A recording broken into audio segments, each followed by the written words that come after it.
Alright lads, you can tell from the title exactly what kind of Fortnite video this is. I was going to take a little more time to prepare this script, but today specifically I went to record the K-pop Demon Hunter update in Fortnite Battle Royale, and I play on an Xbox using an OBS, and that's important because somehow Epic Games broke the ability to send game audio to OBS. Anytime I plug my headset into my controller, I no longer can get audio on my recordings. And that's really what prompted this video, because Fortnite cannot stop taking L's. They are literally stopping content creators from making content on their game because they're putting so many glitches and broken things in this game. They aren't testing this game. They're just leaving it out to struggle and die. And it's undeniable that Fortnite has been falling off a cliff lately. The player number fall off has been savage. They're getting completely dominated by new PvP games. Roblox is making them look like a total joke. We all know that Fortnite went in on the UEFN system, but at its peak it's pulling a couple 100,000 players while Roblox is pulling tens of millions at a time. And really I think the point of this discussion is that Epic Games has to get their priorities straight, or they're just gonna sell this game and Fortnite is legitimately going to lose its core audience, because the fact that I, as a content creator who mainly plays Marvel Rivals, wanted to hop on and make content on this game, and it does have a lot of stuff going on right now. K-pop Demon Hunter has taken over Blitz Royale, it's taken over Battle Royale, it's changed the Demon Rush mode, and it's actually kind of cool, but I can't show you guys in the form of a video because I literally can't get game audio on these recordings. It really speaks to a lack of testing, a lack of quality control overall, and this is picturesque in the recent drama surrounding the Peacemaker emote. Epic Games added this to the Fortnite store without even looking into what it actually meant, because a later episode came out and showed that it was a fascist symbol.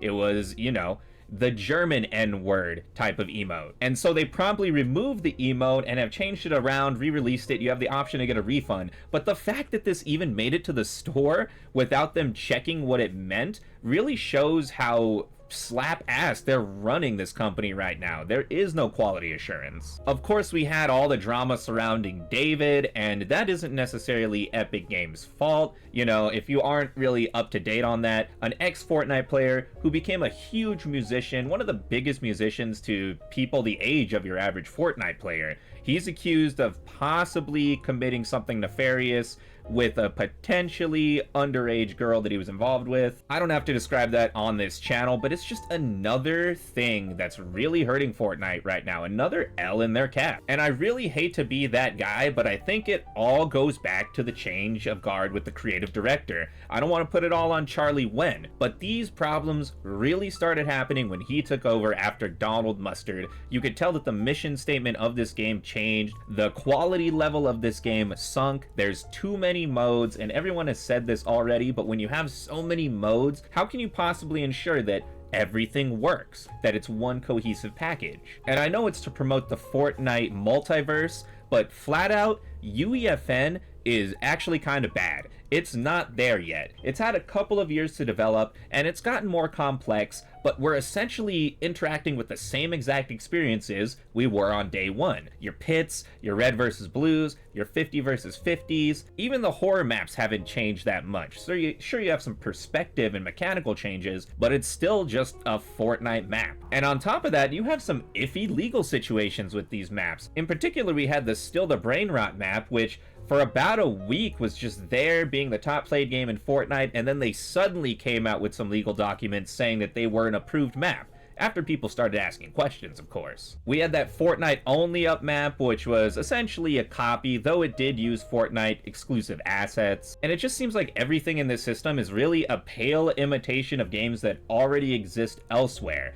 And if you're trying to play games for entertainment or content, you're not really going to play the lesser version of a game that has a bigger audience. The only people that are really playing these modes are people that are trying to grind out their battle passes, and that's why the average player base in these UEFN modes has sunk as well. Now, a lot of that has to do with Fortnite just being way too big. It's tens of gigabytes in size, where with something like Roblox you can download individual maps, and that's something they're going to fix over time.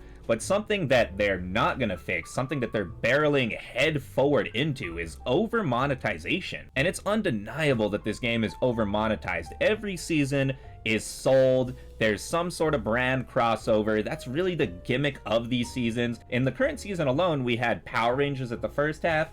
Now we have K-pop Demon Hunter. We're going on Halloween. We're going to have all these other brand collabs in Halloween on top of music mode. And not only is it less special when they have so many collabs, but it is straight up overwhelming. It all seems so blasé and none of it sticks out. But then you have experiments like this upcoming Simpsons season, where they're literally going to build a map around Simpsons. And I honestly don't know who it's for. I'm sure Epic Games got paid quite a bit, and it's gonna be fun for some memes, but was anyone really asking for this? Is Simpsons really, like, popular enough to dedicate an entire month of Fortnite to in the year 2025? And that's really where I just had to hop in here and give an off-the-cuff review of current Fortnite right now, because Fortnite, I like it mechanically.